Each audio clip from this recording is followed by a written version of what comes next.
dalam satu hadis Nabi Muhammad sallallahu alaihi wasallam, al-hasadu ya'kulul hasanat kama ta'kulun narul hatab. Artinya dengki menghilangkan pahala, atau dengki itu memakan kebaikan sebagaimana api memakan kayu bakar. Nah, jadi untuk menghilangkan dengki yang ada di dalam diri seorang hamba, pertama-tama setidaknya si hamba ini mengetahui dahulu apa itu bahaya dengki.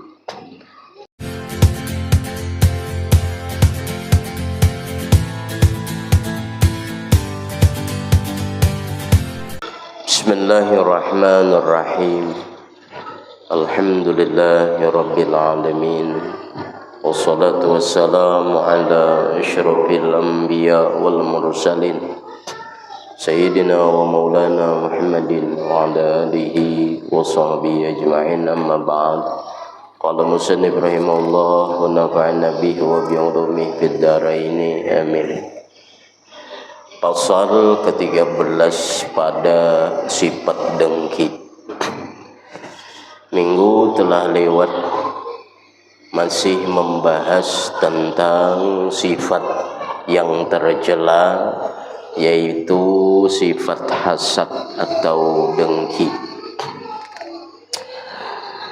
Telah bersabda Rasulullah sallallahu alaihi wasallam, wala tahasadu, dan janganlah engkau berdengki-dengkian, atau janganlah engkau saling dengki, saling hasud.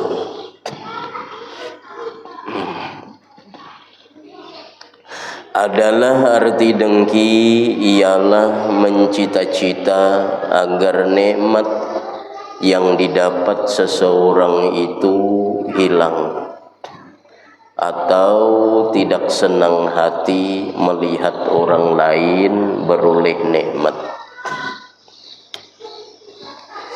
Sifat yang tercela yang kita disuruh untuk membersihkan daripada hati kita adalah sifat dengki, yang mana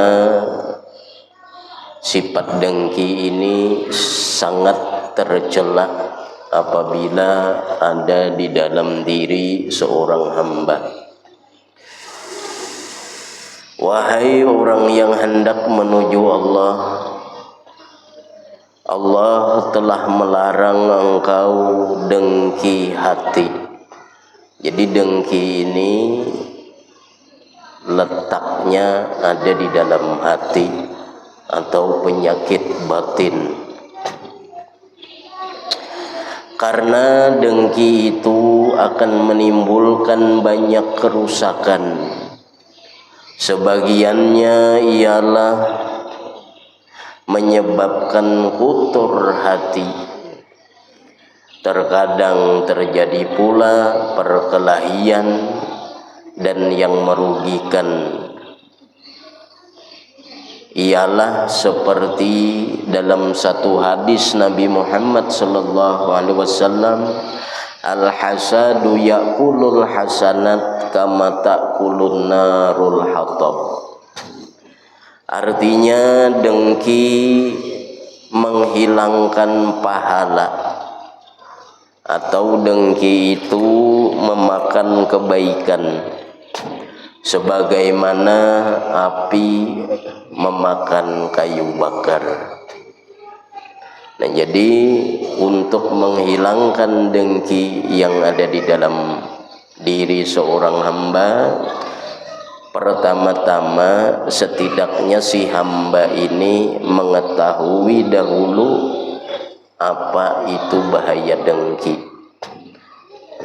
Mengetahui bahaya dengki.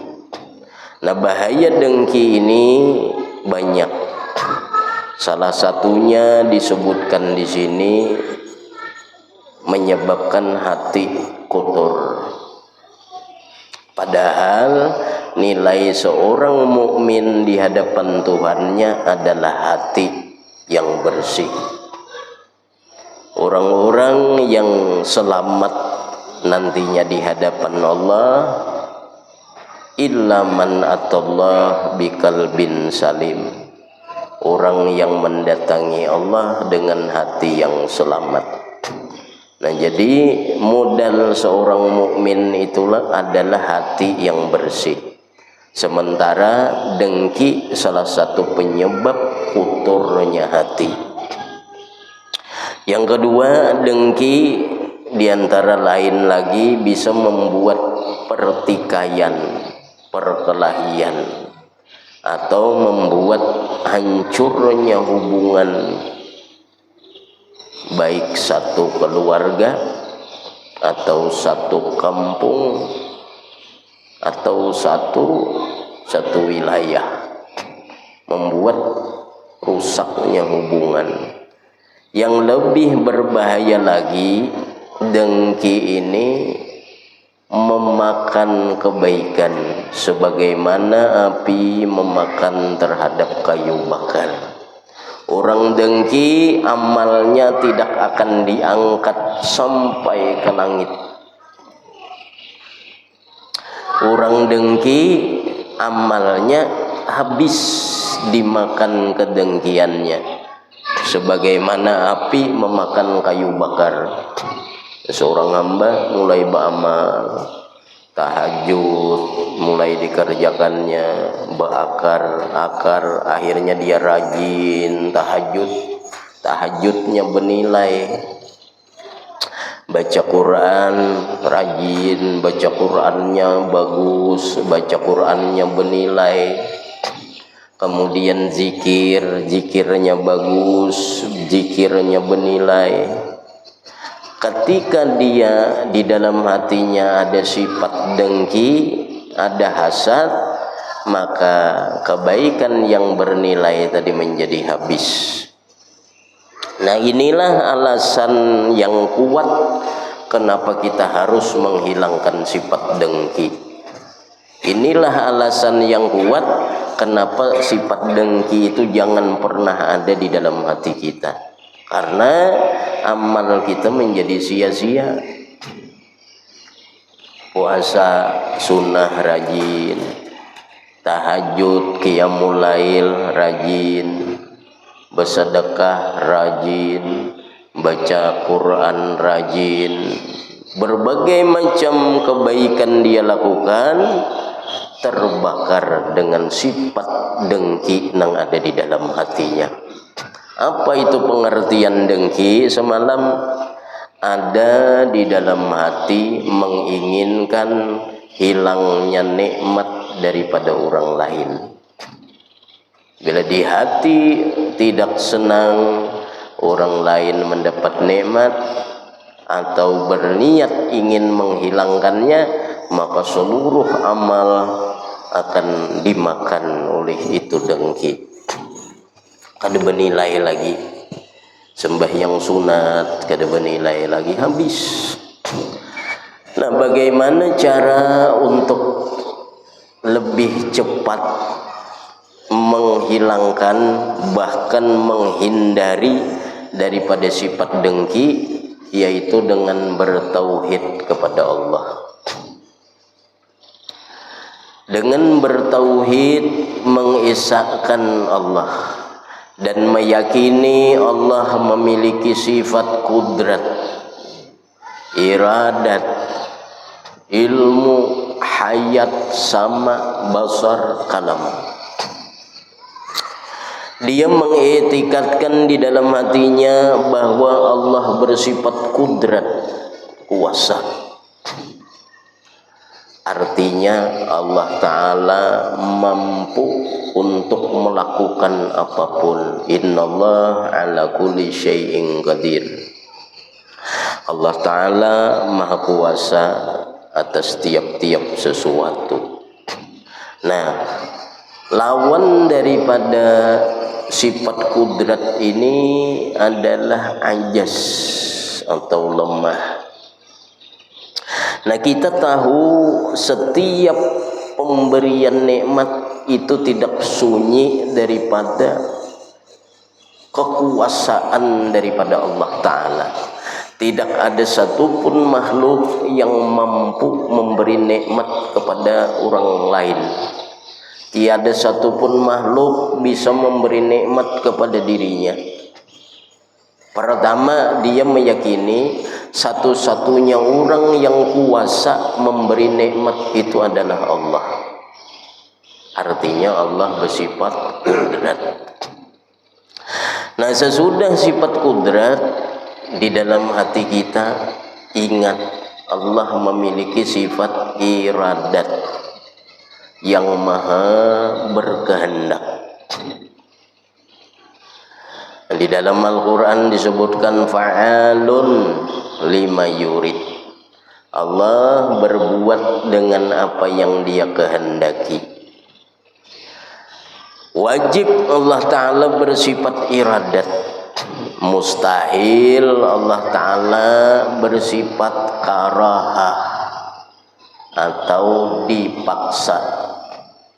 Jadi mustahil Allah Ta'ala bersifat karahah, dipaksa dalam setiap tindakannya. Nah, dua ini sudah cukup. Pertama, meyakini Allah bersifat kudrat. Tidak ada satupun yang bisa memberikan nikmat kepada makhluk melainkan hanya kudrat yang kuasa memberi nikmat itu Allah. Yang kedua, nang berkehendak itu pun Allah. Allah tidak dipaksa siapapun. Karena Allah mustahil bersifat karahah. Mustahil dia dipaksa. Jadi bila ada orang lain diberi nikmat, itu murni nang memberi Allah dan yang menghendaki juga Allah. Dan jadi kita paham, oh, yang memberi nikmat ini cuma Allah nang bisa. Di dalam Al-Quran disebutkan innallaha huwar razzaq. Sesungguhnya Allah dialah nang memberi orang ini rezeki, kada ada nang lain. Kemudian yang menghendakinya siapa? Oh, Allah juga nang menghendaki. Kalau seorang hamba di dalam hatinya tidak senang melihat orang lain mendapat nikmat, sama halnya dia menganggap Allah Ta'ala salah dalam bertindak, salah dalam berbuat. Nah, makanya orang yang hendak menghilangkan sifat dengki, menghindarkan sifat dengki ini harus bertauhid. Nang memberi itu Allah, nang menghendaki pun Allah. Dan Allah tidak ada seorang pun yang memaksa terhadap Allah. Nah, kemudian Allah bersifat ilmu, kudrat, iradat, ilmu. Allah maha mengetahui kepada siapa yang layak dia memberi itu nikmat, baik itu berupa benar-benar nikmat atau cuma lanjuran. Allah tahu itu. Jadi jangan khawatir.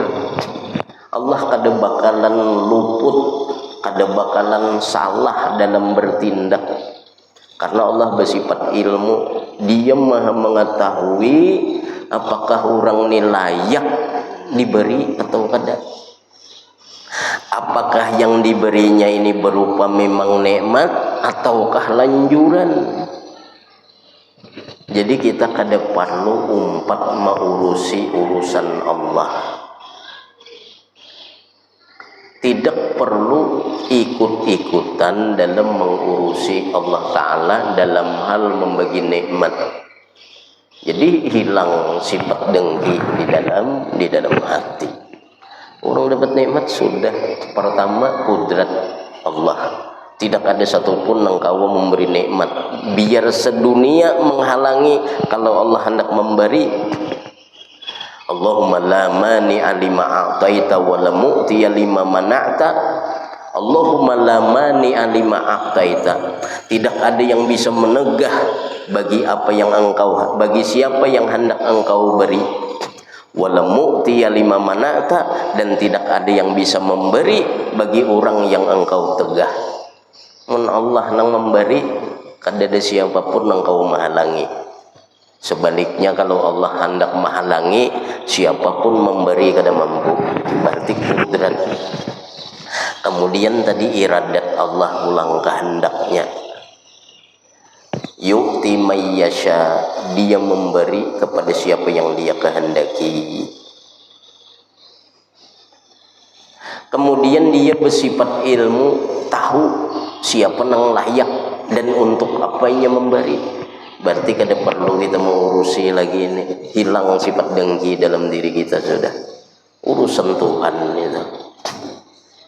Apakah hanya layak dapat nikmat itu, urusan Tuhan. Apakah itu berupa nikmat atau lanjuran, urusan Tuhan.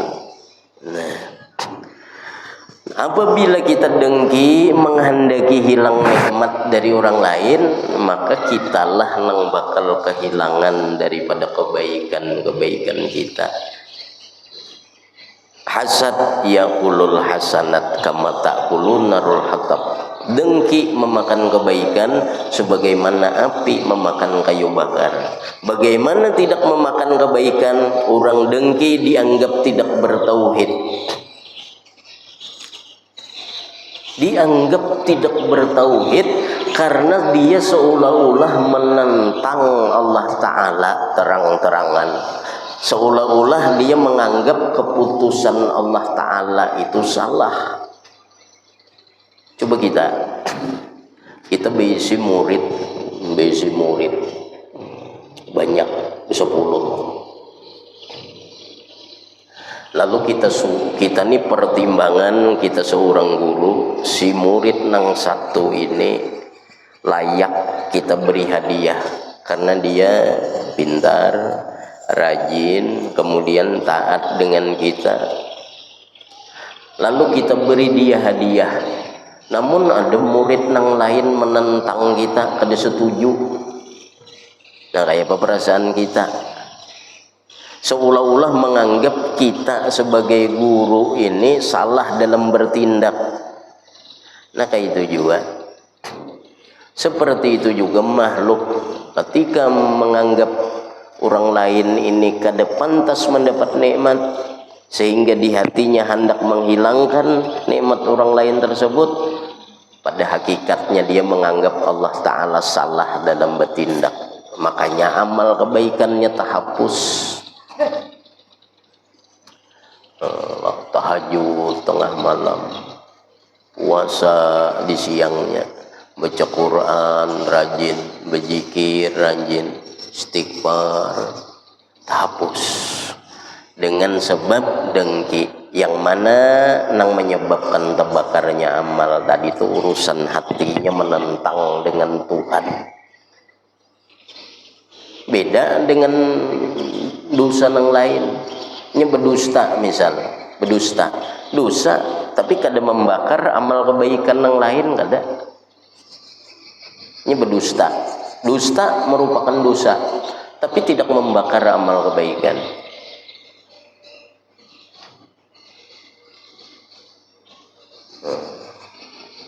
Dia melakukan dosa yang lain tapi kada membakar amal kebaikan. Berbeda dengan dengki, karena dengki tadi urusannya dengan keyakinannya dengan Allah.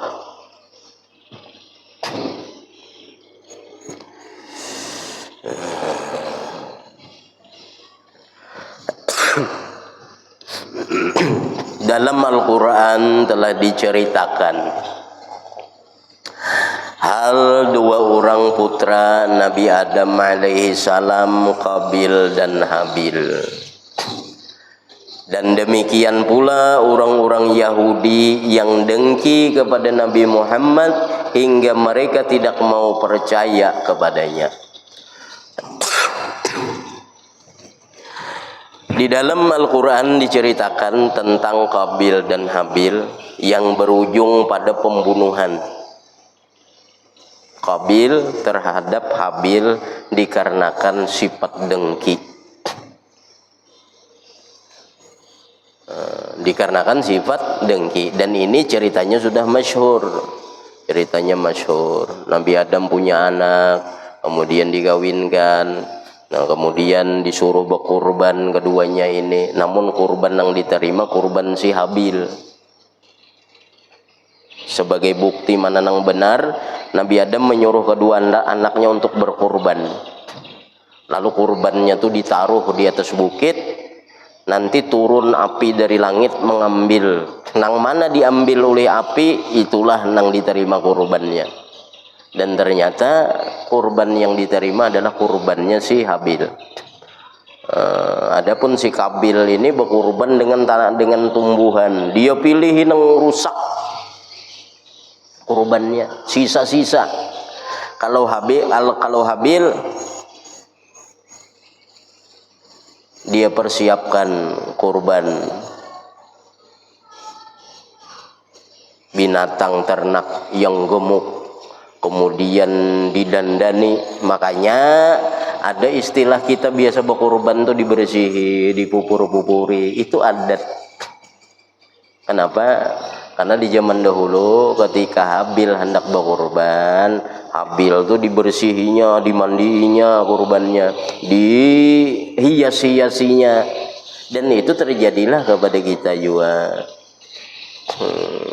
Jadi kalau ada yang melarang itu, kalau boleh misal kalau ada dalilnya, kada papai juga, biar ini kada sampai, kada belajar sampai ke situ. Jadi yang dipersiapkan oleh Habil kurbannya tuh binatang ternak, dihiasinya, dibersihkannya, dimandikannya, macam-macam.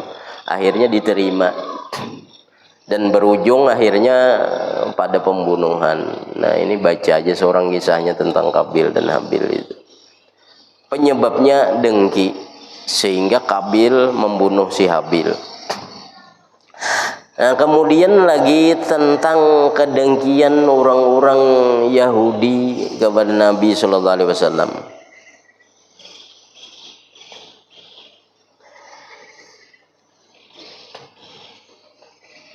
Diketahui bahwa nabi-nabi itu, nabi dan rasul diturunkan Allah 124.000 jumlahnya.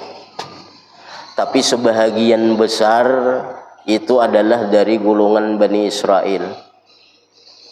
Yang bukan dari Bani Israel cuma sedikit. Dan mereka kepingin Nabi penutup, Nabi akhir zaman itu adalah dari Bani Israel. Ternyata Allah berkehendak lain. Allah mentakdirkan Nabi penutup akhir zaman itu daripada Bani Quraisy, daripada orang Arab Quraisy, daripada Bani Hashim. Nah, sehingga mereka kada senang, kada setuju. Selama ini sebelumnya Nabi dari Bani Israel, Nabi Yusuf, Nabi Sulaiman, Nabi Musa, semuanya dari Bani Israel. Nah, mereka sudah membaca nubuat di dalam kitab mereka. Ini ciri Nabi akhir zaman, ini ciri-ciri, dan itu ciri ada pada Nabi kita semua. Tapi karena Nabi kita bukan dari Bani Israel, mereka kada mengakui. Ini dengki ngarannya. Riwayat Ka'bul Ahbar di dalam itu disebutkan, Ka'bul Ahbar ini memiliki orang tua. Orang tuanya ini orang yang ahli dalam kitab Taurat. Orang tuanya menyembunyikan selembar daripada Taurat dan dimasukkan di dalam kotak. Ketika orang tuanya meninggal, Ka'bul Ahbar mengambil surat selembar daripada kitab Taurat tersebut. Ternyata di situ ada nubuat tentang Nabi kita Sallallahu Alaihi Wasallam. Di Taurat pun ada bahkan di dalam Injil ada. Bahkan disebutkan di dalam Al-Quran, Nabi Isa itu berkata,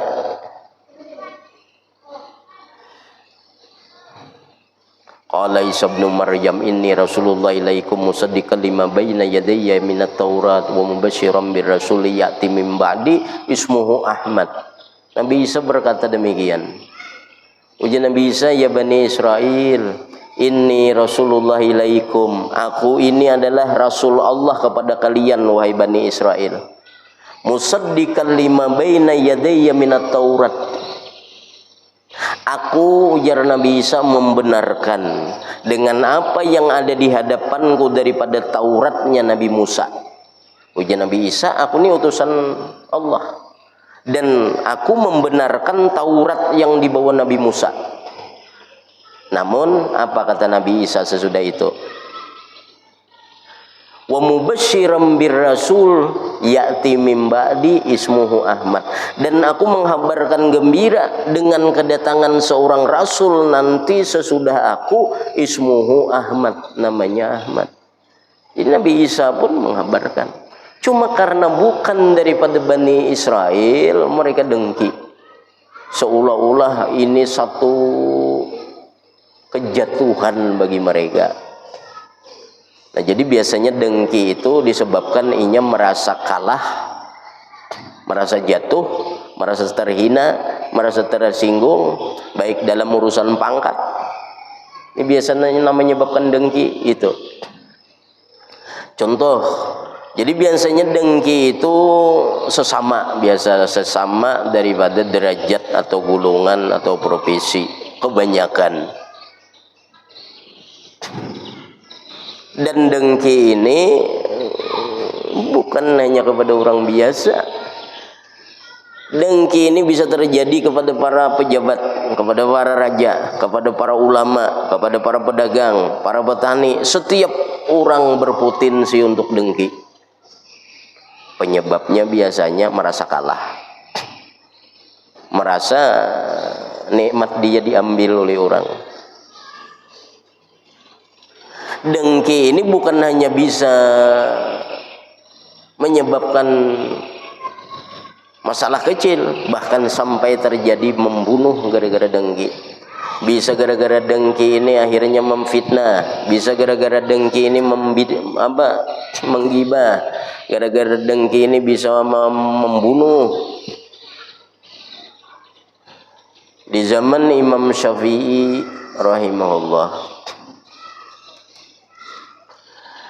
Imam Syafi'i ini mendirikan mazhab, yang mazhab Imam Syafi'i ini di antara mazhab yang lain itu mudah untuk dipegang, dipakai, diamalkan.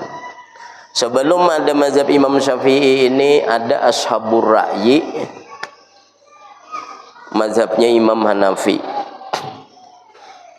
dan mazhabnya Imam Malik, orang-orang yang kuat dalam urusan hadis. Jadi ada dua mazhab sebelumnya. Dan mereka ini orang-orang nang di bawah, bukan orang di atasnya. Memang kayak itu. Ulama itu biasa nang di atas baik-baik aja, tapi kadang pengikutnya ini nang begesek. Nah, jadi nang di bawah nih betikai. Ada yang mengatakan, ya buhan ini, ada yang menyalahkan ini. Akhirnya datanglah mazhab Imam Syafi'i, yang mana Imam Syafi'i ini muridnya Imam Malik. Akhirnya orang-orang banyak yang memegang mazhab Imam Syafi'i, banyak yang menganut mazhab Imam Syafi'i, bahkan daripada mazhabnya Imam Malik, mazhabnya Imam Hanafi, dan tersebar. Mazhab Imam Syafi'i ini banyak diikuti oleh orang. Lalu ada dari kalangan Maliki, dari kalangan Malikiyah, seorang laki-laki yang bernama Ashab. Ashab ini marah. Kenapa? Orang dari golongan mazhab Malik ini banyak berpindah ke mazhab Syafi'i. Jadi dengki itu bukan hanya dari kita nang biasa nih, orang-orang mulai dahulu. Akhirnya si Ashab, bahkan si Ashab nih sampai berdoa, Allahumma amit Syafi'i, ya Allah matikan Syafi'i. Kalau Syafi'i kada dimatikan, habis mazhab-mazhab di muka bumi ini udah. Padahal para pendiri mazhabnya kada demikian. Imam Syafi'i muridnya Imam Malik, bahkan Imam Ahmad murid Imam Syafi'i. Cuma orang nang di bawah ini nang begisik. Akhirnya pada suatu kesempatan Ashab ini menemukan Imam Syafi'i berjalan di suatu lorong dan berpapasan dengan Ashab. Akhirnya dipukul oleh Ashab. Dan dalam riwayat Imam Syafi'i sakit sesudah itu. Bahkan sakitnya itu membawa kepada wafatnya Imam Syafi'i. Nah ini penyebabnya dengki. Ulama pun terbunuh gara-gara satu kedengkian. Jadi dengki itu begitu merusak, begitu merusak. Nah sama, kenapa orang-orang dahulu tuh lambat beriman kepada Nabi? Bahkan orang yang beriman kepada Nabi awal-awal itu adalah orang-orang fakir miskin, orang-orang budak dari golongan budak. Karena mereka para bangsawan waktu itu bukan kada percaya dengan Nabi kita, cuma kada mau menundukkan kepala, kada mau menundukkan ego mereka. Mereka bangsawan. Selama ini mereka dihormati. Kalau Nabi diangkat menjadi Nabi, diakui, maka mereka kada akan dihormati lagi. Itu anggapan mereka. Sehingga mereka kada beriman. Jadi bukan mereka kada percaya Nabi ini orangnya amanah, bergelar Al-Amin. Mulai dari kecil bergelar Al-Amin.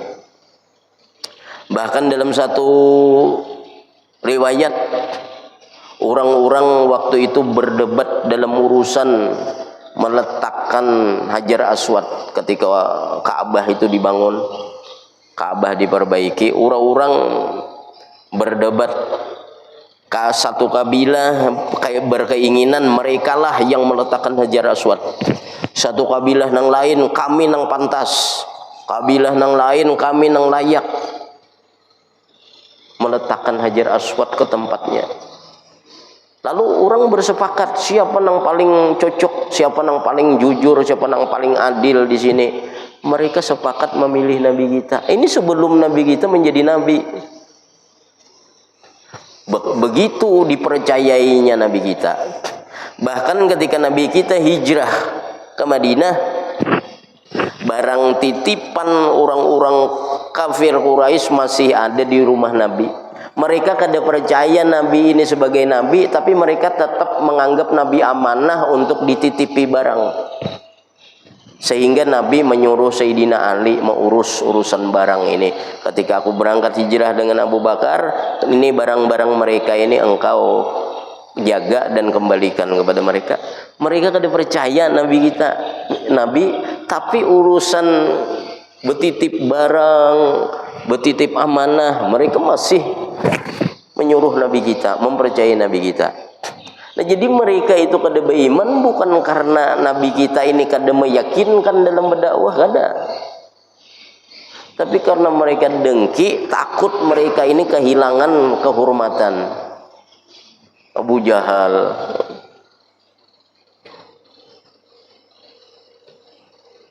pembesar Quraisy waktu itu takut kehilangan pangkat kedudukan mereka. Nah, sehingga mereka kada mau beriman.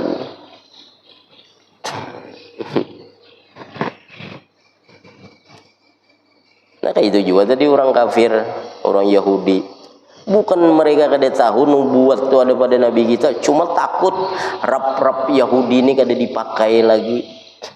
Coba baca di dalam tafsir Jalalain, itu jelas dijelaskan. Kenapa mereka takut mereka itu kada dipakai lagi kalau menjelaskan kebenaran. Takut kada dipakai. Takut kada dihormati.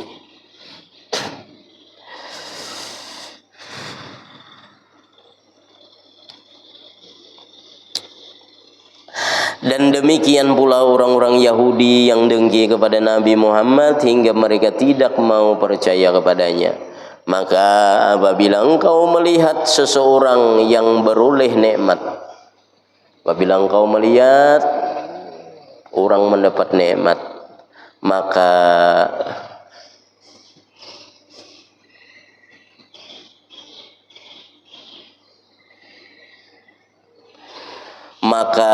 bergiatlah engkau, berusaha dan berdoa agar diberi Allah pula nikmat.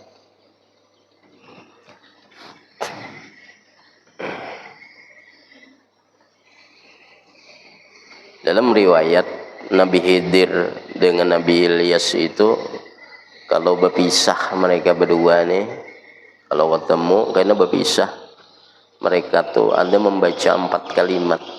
Dan 4 kalimat nih kalimat yang sangat bagus. Pertama, bismillah la yasuqul khaira illallah. Bismillah la yasuqul khaira illallah. Yang kedua, bismillah la yasrifu su'a illallah. Yang ketiga, bismillah. Pertama, bismillahi masyaallah la yasuqul khaira illallah. Dengan nama Allah, Masya Allah, sesuatu itu kehendak Allah. La yasuqul khaira illallah, tidak ada yang mendatangkan kebaikan melainkan Allah. Yang kedua, bismillahi Masya Allah, dengan nama Allah, Masya Allah, la yasrifu su'a illallah, tidak ada yang menolak kejahatan melainkan Allah. Yang ketiga, bismillahi masyaallah ma bikum min ni'matin famin Allah. Bismillahi masyaallah wa ma bikum min ni'matin famin Allah. Dan tidaklah dengan engkau itu daripada nikmat melainkan itu dari Allah. Yang terakhir, bismillah masyaallah la haula wala quwata illa billah. Di situ ada kalimat, tidak ada kepada engkau itu nikmat itu melainkan itu dari Allah. Bukan hanya kepada kita, kepada orang lain pun dari Allah semua. Cuma ada perbedaan antara dengki dengan giftah. Ada dengki ini menghiri kepada nikmat orang lain dan berusaha menghilangkannya atau kada senang. Adapun giftah, dia hiri tapi hendak meniru. Nah, ini disuruh kita hiri kepada orang-orang saleh. Artinya kita kepingin seperti mereka. Nah, itu disuruh nih tuh. Aku hiri dengan beliau itu. Beliau itu kaya namun dermawan. Nah, itu disuruh kita nih tuh hiri. Bukan hasad ngarannya, tapi giftah. Ada keinginan seperti mereka dan meniru kebaikan mereka. Aku hiri dengan sidin, dengan beliau itu aku hiri. Beliau itu alim, kemudian ilmu disebarkannya dan dia mengamalkan ilmunya, aku iri. Nah, itu kada papan itu. Nang dengki, nang dimaksud iri, nang kada boleh nih ya mbah melihat nikmat orang itu, aku hendak dengan nikmat itu, nikmatnya itu diserahkan kepadaku. Ini biasanya pangkat. Sehingga akhirnya ini hendak mengelengsirkan orang dengan tujuan ketika lengsir dialah yang berada di posisi tersebut. Nah, ini nang kada boleh, ini nang dengki tadi itu.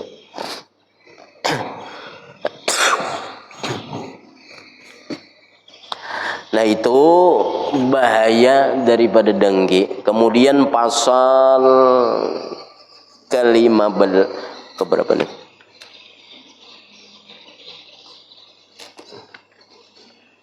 Ke-14 pada sifat dusta. Nah, kemudian membahas tentang penyakit yang kedua adalah tentang sifat dusta. Telah bersabda Rasulullah sallallahu alaihi wasallam, iyyakum wal kadzib fa innahu ma'al fujur wal fujuru yahdi lan nar. Artinya jauhilah sifat kadzib, jauhilah sifat dusta, karena dusta itu membawa kepada kekejian, dan kekejian itu membawa kepada neraka. Jauhilah sifat berdusta karena dia membawa kepada fujur, kepada kekejian, kecelakaan, dan kekejian itu membawa kepada neraka. Jadi dusta itu banyak macam. Ada al-kizbu Allah, ada berdusta atas nama Allah. Ada juga al-kizbu ala Rasulillah, berdusta atas Rasulullah. Berbeda-beda konsekuensi daripada dusta tersebut. Orang berdusta atas nama Allah hukumnya bisa kafir. Berbeda dengan berdusta kita sesama. Berdusta kepada sesama dengan bukan membawa nama Allah berdosa besar, tapi kadang membawa kepada kafir. Nang bahaya tuh ini nang paling penting, jangan sampai berdusta atas nama Allah. Misal di dalam Al-Quran jelas seperti ini, lalu ujarnya Allah berfirman bahwa begini, ini. Padahal kadeda di dalam Al-Quran itu. Sehingga dengan perkataannya mengatasnamakan Allah, inya bisa menghalalkan suatu yang haram, bahkan mengharamkan suatu yang halal, maka dustanya ini membawa kepada kafir. Hati-hati, jangan sedikit-sedikit di dalam Al-Quran. Bujur garang itu dalam Al-Quran ada. Mun kadada berbahaya berdusta atas nama Allah. Misal dihadapkan pada suatu masalah atau dimintai fatwa, lalu jar kita boleh aja itu di dalam Al-Quran disebutkan ini bahwa itu hukumnya boleh, padahal itu tidak ada di dalam Al-Quran. Ini kafir orang nih, berdusta atas nama Allah ngarannya. Dan ini sering terjadi, baik inya kadang sengaja atau kadang dia tidak sengaja, bahkan tidak tahu hukumnya, bahwa berdusta atas nama Allah itu membahayakan, merubah hukum dengan dalil Al-Quran, dengan dalil atas nama Al-Quran, padahal di Al-Quran dicek kadada itu. Nah, ini bisa kafir nih. Yang kedua, berdusta atas nama Rasulullah. Nah, ini dosa besar itu. Rasulullah bersabda, padahal kadada. Barang siapa ini, maka di dalam hadis, padahal kadada di dalam hadis. Nah, itu kabair. Itu dosa yang sangat besar. Nah, ada lagi dusta yang biasa kayak kita nih. Berdusta tergantung itu apa yang didustakannya dan siapa yang didustainya. Jadi berdusta ini pada hukumnya bisa membuat kafir, bisa berdusta itu hukumnya haram, bisa berdusta itu hukumnya wajib, cuma hukum asalnya haram. Berdusta bisa juga hukumnya wajib, cuma hukum asalnya kullu kaidatin lahul mustasna. Tiap-tiap kaidah itu memiliki pengecualian. Wal aslu haram. Dusta tadi asalnya haram, tapi ada pengecualian. Bila kayak ini bisa kafir dustanya, bila kayak ini bisa dosa besar atau haram tadi, bila kayak ini bisa wajib. Jadi ada juga berdusta tentang wajib.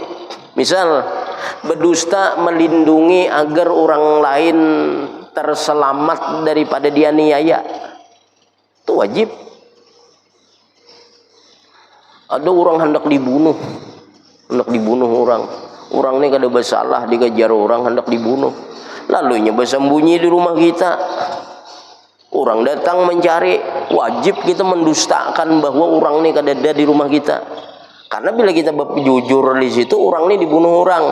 Nah di sini berdusta hukumnya wajib. Jangan hendak jujur di situ pian. Ada orang buka ke rumah kita, masuk tolongi aku hendak dibunuh orang. Datang orang yang hendak membunuh tadi, adakah melihat orang di sini? Nah kita di sini disuruh berdusta.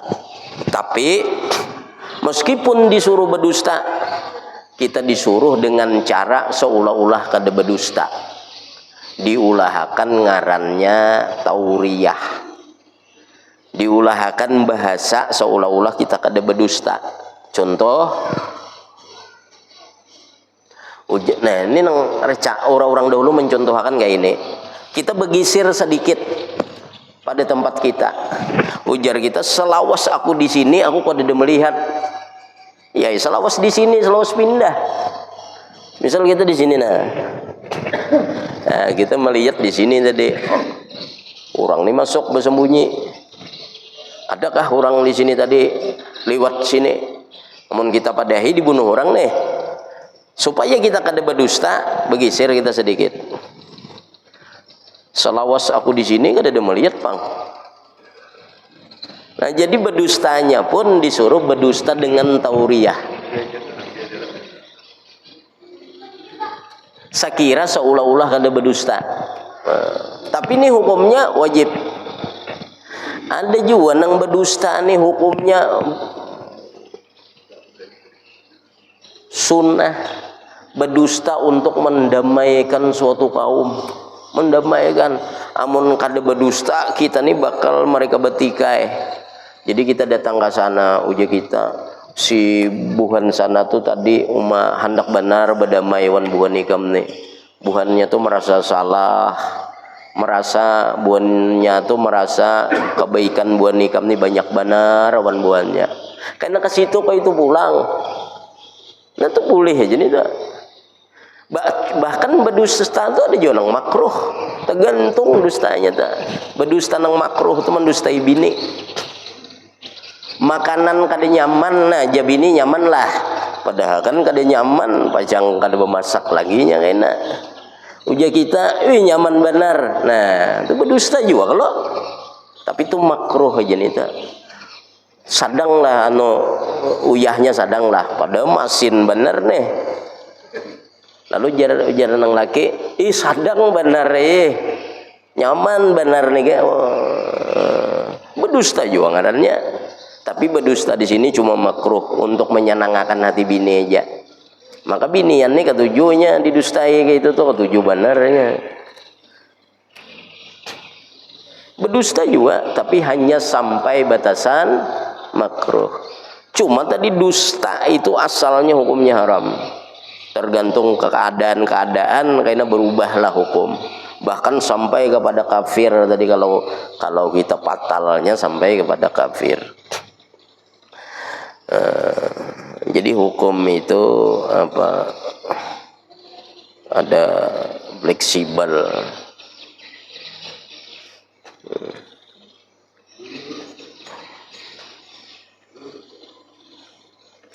Nah hanya kawin misal bemasak bini nih hanya kawin.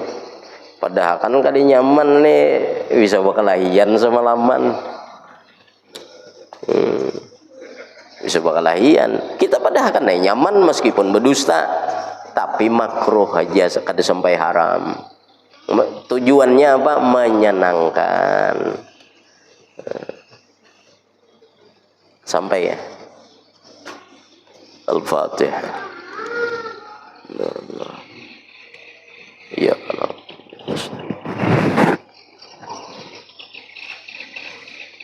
Bismillahirrahmanirrahim. Alhamdulillahirabbil alamin. Allahumma anfa'na bima 'allamtana wa 'allimna. Sallallahu alaihi wasallam.